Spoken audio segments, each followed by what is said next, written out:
Bonjour tout le monde, merci de nous suivre sur Studio Saint-Jean. Aujourd'hui, on est chez un peintre très connu à Saint-Jean-sur-Richelieu. Voyez, on voit une partie de sa technique ici.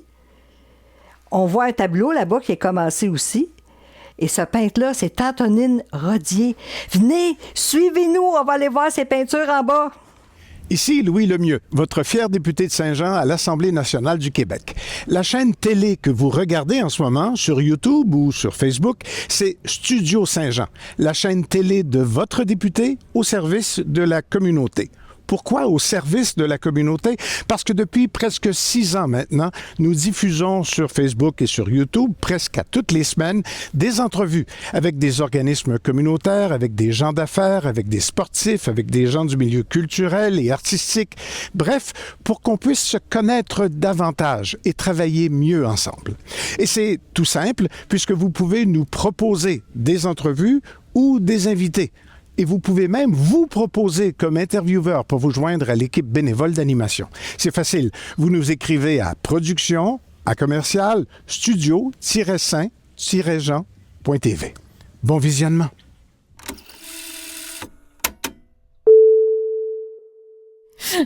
Bonjour Antonine Rodier. Bonjour Lucie, ça va bien? Oui, récipiendaire de plusieurs prix.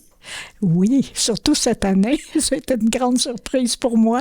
Ah oui, laquelle? Bien, c'est parce que je travaillais pas cette année. Je la prenais un peu sabbatique à cause de, de mon accident avec mes vertèbres.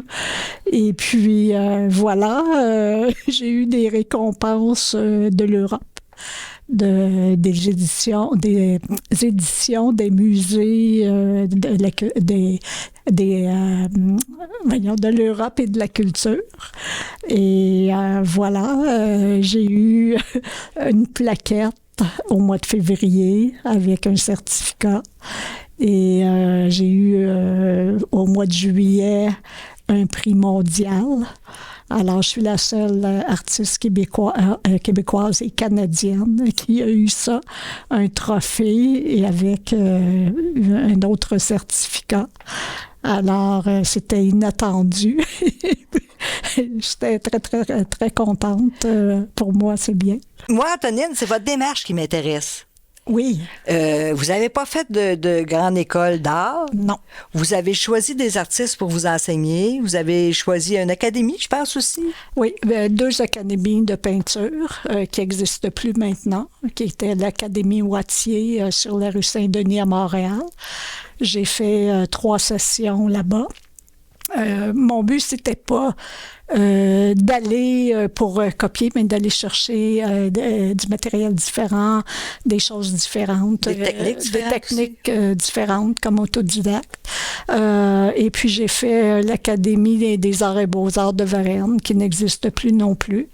Donc, c'était du fusain et apprendre à dessiner, si on veut. La façon classique, mais le fusain. La façon classique. Ouais. C'était des natures mortes, puis c'était pas vraiment ce que je faisais. Alors, j'ai fait une session et un peu dans l'autre, et puis j'ai appris un peu d'histoire de l'art là-bas. Mais j'ai laissé ça. Mais tu sais, comme j'ai dit, mon but, c'était pas d'aller là pour copier le prof, comme beaucoup de gens vont rester longtemps avec un prof. Ouais. C'était d'aller me chercher des techniques, une autre base, quelque chose que je connaissais pas. Et vous avez toujours dessiné, je pensais? Bon, j'ai commencé plus vers 12 ans avec la peinture à numéro. Ah ouais. Je dis à mes parents de pas toucher à ça, que c'était moi qui allais le faire. Et puis, vers l'âge de 15 ans, à la suite d'une opération, où je devais être chez moi 3 ans. Ouf. Et 3 ans, excusez, 3 ans, 3 mois. Oh, c'est moins 3 gros mois, excusez. 3 mois. Donc, je m'ennuyais et puis j'ai repris les godets de peinture qui restaient avec des feuilles de papier de construction, puis je me suis amusée à dessiner. Ceux qui n'avaient pas séché. Avec les aquarelles, j'ai fait 3 peintures sur le mur de ma chambre, des grands tableaux d'animaux. Et puis, ça a débuté comme ça, puis j'adorais ça, puis j'ai poursuivi ça, bon, en étudiant, en travaillant, donc j'en faisais pour m'amuser. Puis vers la quarantaine d'années, il y a un de mes amis militaires qui avait ouvert un cours de dessin à la base, mais il n'y avait pas assez de militaires qui allaient. Alors, il m'a dit, Anto, toi, il dit, t'es pas pire. Il dit, tu viendrais-tu avec nous? Oh! J'ai dit, OK, je vais y aller. Puis c'est comme ça que ça a débuté. Le cours, j'ai fait une session avec eux autres. Après ça, j'étais arrivée au 4e cours, donc j'ai eu comme 8 cours avec ce prof-là. Il a dit, je vais donner une démonstration. J'ai dit où? Ça m'intéressait de voir ce qu'il faisait. Je suis allée voir ça. Je suis rentrée dans l'association de Saint-Bruno. L'année d'après, j'étais directrice. Oh, ça a été vite. Dans Saint-Bruno, on voulait m'avoir pour le secteur ici. Mais t'as de l'ambition. Et puis, t'as beaucoup d'ambition. Oui.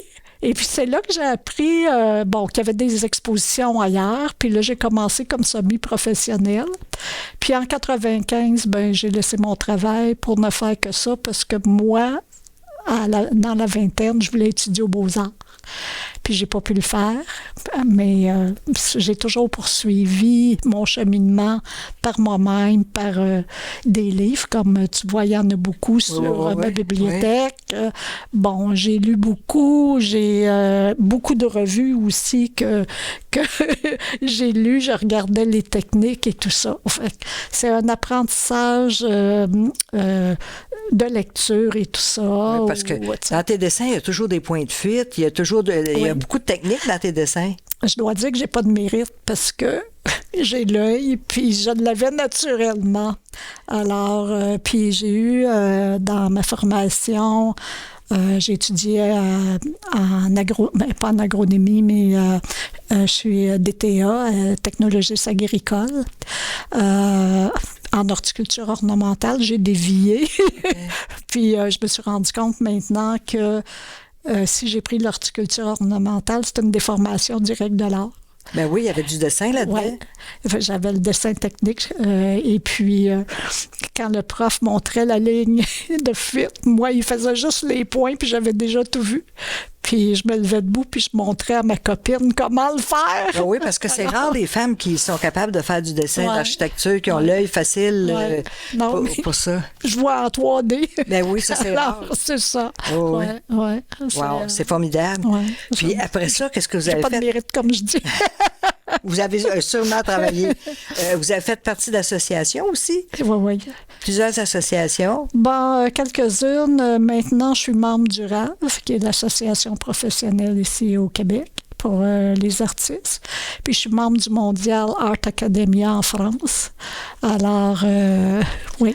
Qu'est-ce qui vous a guidé vers ces deux organismes? C'est une foule de choses.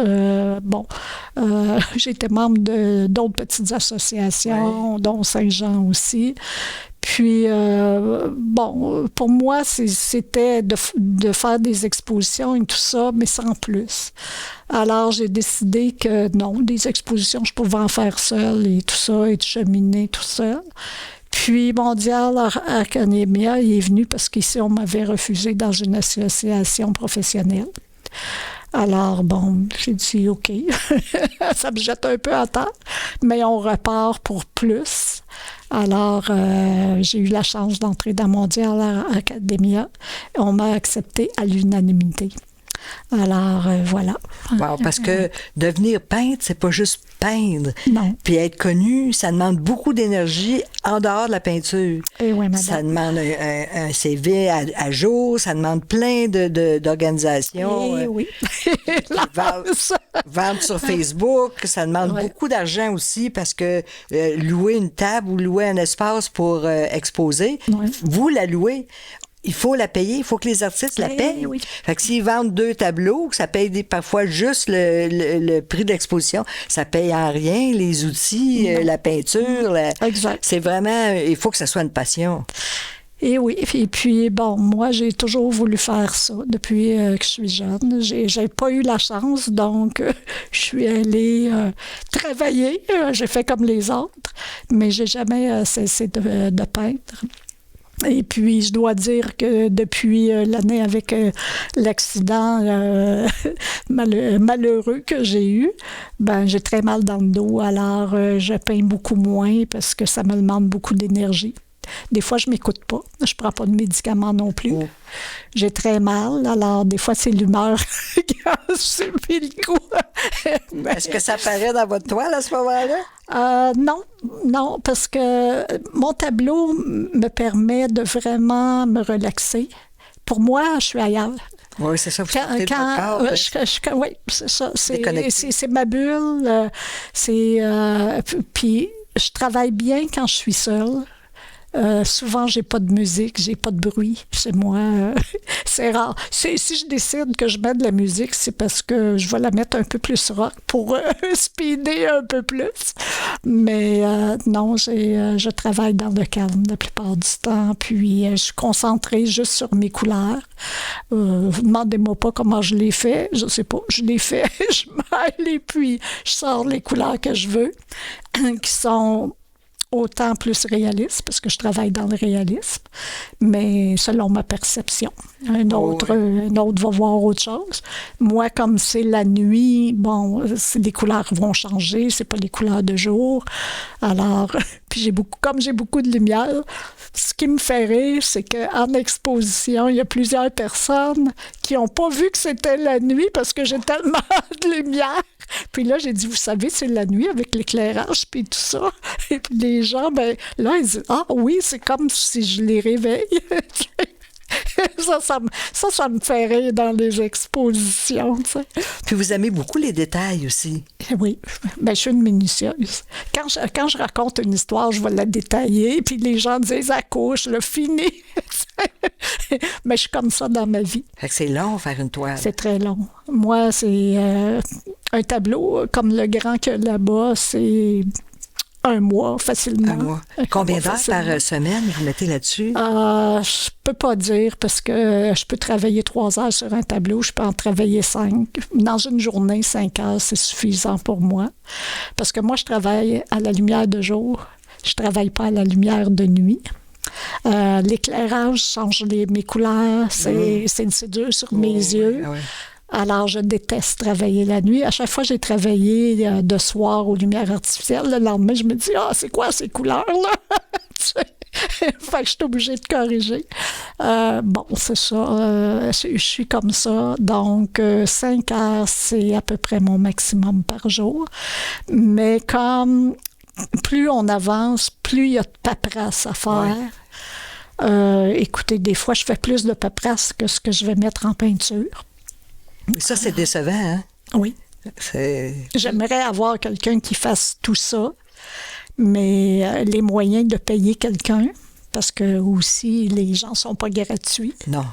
Alors, il faut qu'ils vivent comme moi.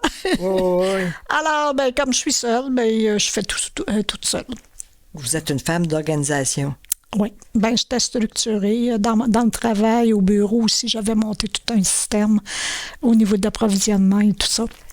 Alors, je suis structurée dans ma vie et puis c'est comme ça. Puis si je place quelque chose en quelque part, admettons dans ma cuisine, mon mari sait qu'il ne faut pas que je change mes épices de place. Bon, mais c'est ça, je suis structurée comme ça. Ça, c'est comme un vrai cuisinier, parce que les cuisiniers, ils mettent la main comme ça, puis ils savent que c'est cette épice-là qu'ils ont. Exact.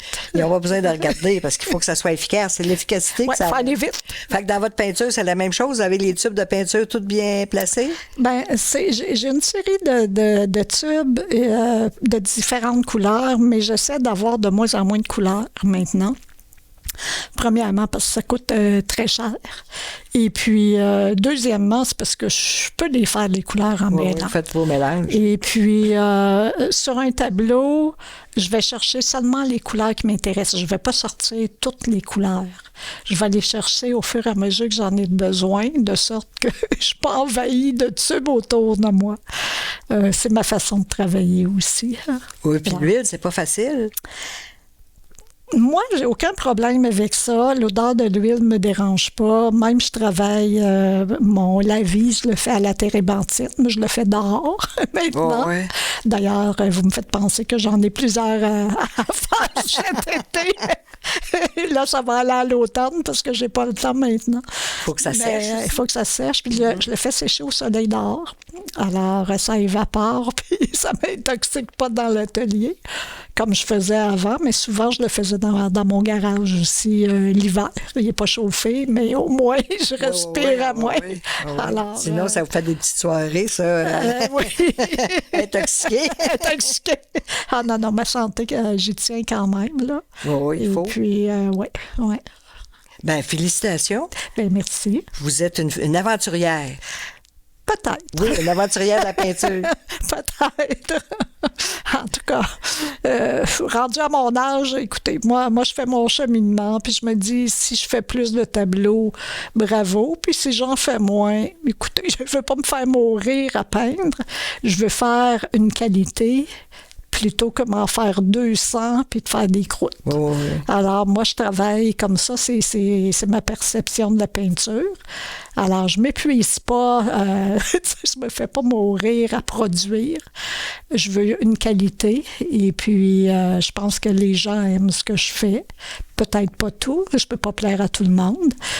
J'ai des couleurs fortes. J'ai un tempérament fort aussi, je crois. Mais chez moi, comme vous avez vu, c'est clair. J'ai beaucoup de lumière et puis je vis ma vie comme ça. Puis la semaine prochaine, vous partez à Paris? Oui, je pars mercredi pour un art show qui va y avoir lieu le 15, le 16 et le 17. Alors, un dimanche, lundi et mardi, avec 2 vernissages. C'est le gala du 10e anniversaire de la revue Art et Design.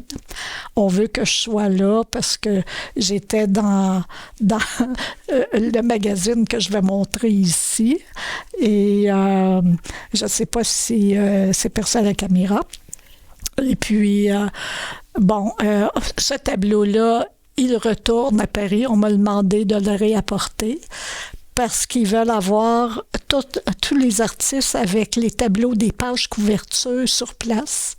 Il a été exposé au mois de février 2023. Et puis, le directeur, il m'a dit, tu rapportes celui-là. C'est un grand tableau, un 30-40. Fait que vous l'envoyez par avion? Ça peut coûter, c'est excessivement cher. Je vous souhaite de le vendre là-bas.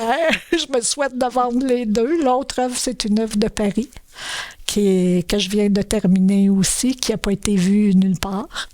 Et puis, je me suis dit, je vais la rapporter un petit côté de chez eux parce que je commence une série sur Paris. Alors, ça, c'est à voir aussi qu'est-ce qui va se passer. Oui, mais j'aimerais ça qu'ils ne reviennent pas ni un ni l'autre. Je vous le souhaite. Puis il n'y a pas beaucoup de choses à peindre à Paris, de toute façon, hein? Ah, presque pas. Presque pas. Mon premier voyage, j'ai rapporté, mon mari et moi, au-dessus de 1000 photos. Wow. Pour 2 semaines. Et là, nous partons 10 jours. Je vais avoir un autre circuit à faire de ce que j'ai pas vu, là. Et puis, écoutez, évidemment, je pourrais pas tout produire ce qu'il y a là parce qu'il y a tellement de bâtisses, puis ils sont tellement tassés. Alors, mais c'est juste d'aller chercher mon coup de cœur à moi. Je travaille avec mes coups de cœur. J'ai déjà des belles bâtisses que j'ai vues, mais il y a des beaux ponts là-bas. Oui, oui. Il y a au-dessus d'une centaine de ponts à Paris autour de l'île. Oui. Alors, disons que ma première série débute sur un pont, un ancien pont qui a été fait, un des 3 premiers ponts de Paris. Okay. Alors, j'en dis pas plus. C'est peut-être le pont Neuf. Non, c'est pas le pont Neuf. Ça, c'est le premier pont qui a été fait. Oui. Non, c'est un des 2 autres. Alexandre III? Non. Non. Bon, elle avait le savoir. Elle essaie de le savoir. Il va peut-être être mieux de couper. Ben, je vous remercie beaucoup, puis je vous souhaite bon voyage, puis surtout de vendre vos toiles. Ah, ben merci infiniment, puis je le prends, puis écoutez, j'envoie ça dans l'air, puis je me dis, il faut que ça parte. Merci infiniment. Merci. Merci tout le monde de nous avoir suivis, de nous écouter, puis surtout d'en apprendre plus avec Mme Rodier. C'est Lucie Crevier pour Studio Saint-Jean. À la prochaine!